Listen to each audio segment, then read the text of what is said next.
সারা কোচবিহার জেলা জুড়ে আমরা পরিবহন শ্রমিকদের সচেতনতা শিবিরের আয়োজন করেছি। এর আগে মেখলিগঞ্জ, তুফানগঞ্জ, দিনহাটা, মাথাভাঙ্গাতে হয়ে গেছে। আজ পঞ্চম দিন এবং শেষ দিন আমাদের কোচবিহার শহরে হলো। আমাদের যে বিনামূল্যে সামাজিক সুরক্ষা স্কিমটা রয়েছে, বিএমএসএসওয়াই যেটাকে আমরা বলি সংক্ষেপে, বিনামূল্যে সামাজিক সুরক্ষা যোজনা, এই স্কিমের আওতায় সারা কোচবিহার জেলা জুড়ে আমাদের 5.5 লক্ষ অসংগঠিত শ্রমিকের নাম নথিভুক্ত আছে।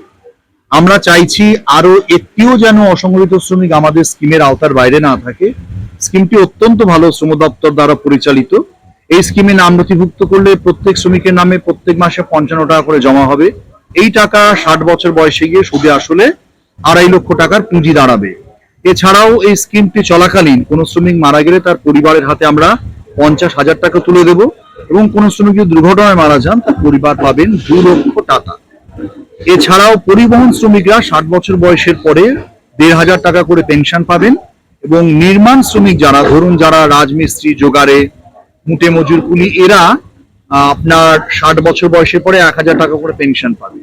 এছাড়াও দুর্ঘটনাজনিত কারণে যদি কেউ বিকলাঙ্গ হন, শারীরিক বিকলাঙ্গ, হাত পা চোখ নষ্ট হয়, তাহলে 50,000 টাকা থেকে 2 লক্ষ টাকা অব্দি আর্থিক সাহায্য আমরা করে থাকি।